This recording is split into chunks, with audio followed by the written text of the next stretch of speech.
आज हम एक नया टूल सीखेंगे फाइनेंशियल एनालिसिस का, which is called common size statements. तो कॉमन साइज फाइनेंशियल स्टेटमेंट्स में दो स्टेटमेंट्स हमें बनानी होंगी, common size PNL account which is called common size income statement, और कॉमन साइज बैलेंस शीट और कॉमन साइज पोजीशन स्टेटमेंट। तो दो काम हमें आज और सीखने हैं। कॉमन साइज इनकम स्टेटमेंट या common size profit and loss account बनाने के लिए हमारे पास क्वेश्चन के अंदर ये डेटा अवेलेबल होगा, यानी कि what are the various revenues and various expenses. Then हमारे को 2 सालों का डेटा दिया होगा, financial year 1920 which is the current year and financial year 1819 which is the past year और प्रीवियस ईयर। ये फिगर्स हमारे को क्वेश्चन ने अपने आप बना के दी होंगी या हमें फॉर्मेट में उन फिगर्स को पुट करना होगा। Once we have this data, हमें 2 कॉलम्स ऐड करने होंगे।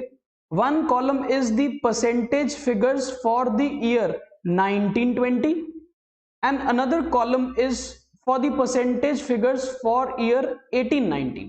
तो 1920 के साथ हम एक कॉलम ऐड करेंगे for its percentage figures and 1819 year के साथ भी हम एक और कॉलम ऐड करेंगे फॉर परसेंटेज फिगर्स। ठीक है, अब एक एग्जांपल लेते हैं, हमें करना क्या है कॉमन साइज स्टेटमेंट के अंदर।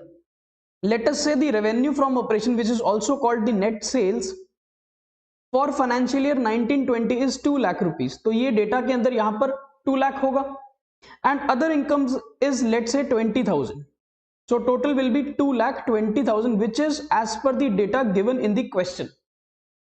and for the financial year 1819 let's say this is 1,50,000, 7,500 and total will be 1,57,500, right? ये डेटा तो आपको क्वेश्चन में गिवन होगा।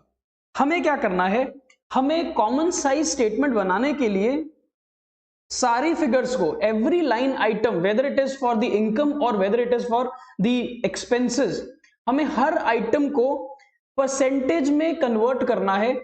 और किसको बेस लेना है, किस बेस पे हम परसेंटेज कैलकुलेट करेंगे, वो होगा revenue from operation. So this net sale is taken as the base for calculating the percentage figures. अब कैसे कैलकुलेट करेंगे, 2 lakh as a percentage of 2 lakh itself is 100%. Similarly, 1,50,000 as a percentage of 1,50,000 is 100%. तो जब हम common size profit and loss account बनाएंगे तो जो net cell या रेवेन्यू फ्रॉम ऑपरेशन होता है उसको हम 100% मानते हैं और बाकी सारी आइटम ऑफ इनकम और expenses will be converted as a percentage of net revenue from operation. ठीक है, कैसे करेंगे, अदर इनकम्स की अगर हम परसेंटेज कैलकुलेट करें तो ऐसे निकालेंगे, 20,000 as a percentage of 2 lakh, 20,000 2 lakh का कितना परसेंटेज है, this is 10%। And similarly 7,500 as a percentage of 1,50,000 कितना होगा, तो 7,500 इज 5% ऑफ 1,50,000। क्लियर हुआ? तो this is how you have to calculate the percentage. और फिर ये देखो, ये परसेंटेजेस कैसे आएंगी टोटल की, 2,20,000 as a percentage of 2 lakh is 110%। या तो आप 100% और 10% को ऐड कर लेना, तब भी आप ऐसे ही बोल सकते हो कि ये 105% है। So this is how you have to convert every item as a percentage of revenue from operation and revenue from operation which is net sale is taken as 100% for both years. अब अगर एक expense की item हम देखें, let's say cost of material consumed is 40,000 and here it is 45,000। तो अब हम cost of material consumed की भी परसेंटेज निकालेंगे। परसेंटेज हमने निकालनी है नेट सेल के बेस पे, तो हम बोलेंगे 40,000 की परसेंटेज 2 लाख के ऊपर कितनी है, तो 40,000 as a percentage of 2 lakh is 20%। Similarly 45,000 की percentage on the basis of 1,50,000 कितनी निकलेगी, दिस इज 30%।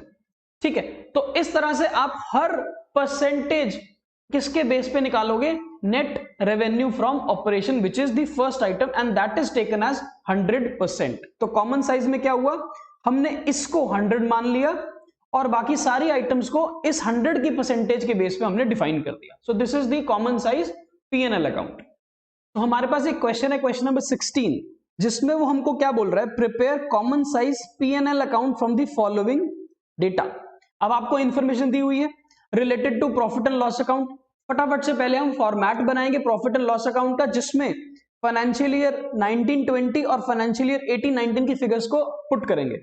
ध्यान यही रखना है कि जो हमारे कॉलम्स होंगे वो पहले कॉलम होगा 20 ईयर का और फिर बाद में कॉलम होगा 19 ईयर का। तो हमारे पास कॉमन साइज P&L का एक फॉर्मेट है जिसमें हम वैल्यूज पुट करेंगे।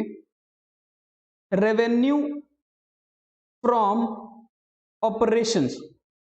अब याद रखना, पहले हमने ईयर 20 लिखा है और बाद में हमने ईयर 19 लिखा है, फिर एक कॉलम हमने ऐड किया परसेंटेज फिगर्स फॉर ईयर 1920 और सेकंड कॉलम हमने ऐड किया है percentage figures for 1819। Revenue from operation is 18 lakh and 12 lakh, तो यहां पर आएगा 18 लाख और यहां पर 12 lakh. Then we have other incomes,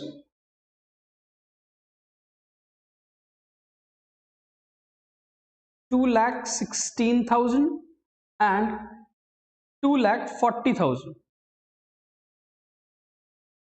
फिर हम लिखते हैं total revenue which is 1 + 2, so this will be 20,16,000 and this is 14,40,000। फिर हम लिखते हैं एक्सपेंसेस। हालांकि हमारे को डिटेल चाहिए होती है एक्सपेंसेस के, बट इन दिस क्वेश्चन आपको एक्सपेंसेस टोटल दिए हैं तो हम एक ही बारे में लिख देंगे 12,60,000 and 720।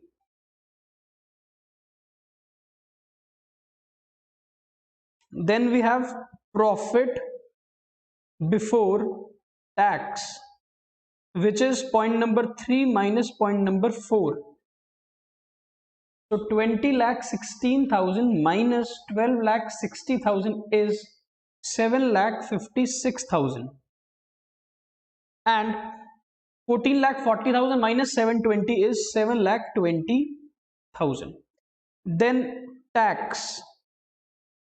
टैक्स आपको दिया है 50% लास्ट ईयर का और 50% इस साल का, और ये 50% हम किस पे कैलकुलेट करेंगे, अपने प्रॉफिट बिफोर टैक्स पे। तो 7,50,000 का 50% is 3,78,000 and 720 50% is 3,60,000। Then we have profit after tax, which is point number 5 minus point number 6, तो ये सेम आ जाएगा 378,000 and 3,60,000। This is the last figure of the data. ठीक है, अब हमें क्या करना है, अब हमारे को कॉमन साइज वैल्यूज बनानी है।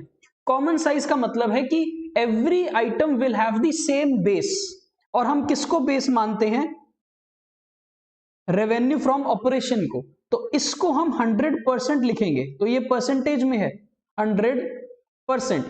चाहे आप परसेंटेज हर वैल्यू के साथ लिखो, या अगर आपने टॉप पे लिख दिया परसेंटेज तो फिर आपको यहां पर परसेंट वैल्यूज लिखनी जरूरी नहीं है, आप सिर्फ 100, 10, 20 ऐसे लिख सकते हो, बिकॉज इट इज अंडरस्टूड ये परसेंटेज में है। अगर आपने 18 लाख को 100% माना इस साल और पिछले साल 12 लाख को 100% माना, तो फिर 2,16,000 as a percentage of 18 lakh कितना होगा, तो आप बोलोगे 2,16,000 divided by 18 lakh percent which is 12%। And similarly 2,40,000 as a percentage of 12 lakh कितना होगा, 20%। फिर हम टोटल का भी परसेंटेज निकालेंगे। 20,16,000 18 लाख का कितना परसेंट है, 112%। एंड 14,40,000 12 लाख का कितना परसेंटेज है, 120%। ठीक है, चाहे आप 100 + 12 करके ऐड कर लो, चाहे आप अलग से कैलकुलेट कर लो, एक ही बात है। देन एक्सपेंस की भी परसेंटेज निकालनी है on the basis of 18 lakh, तो 12,60,000 divided by 18 lakh is 70%. Similarly 7,20,000 as a percentage of 12 lakh is 60%.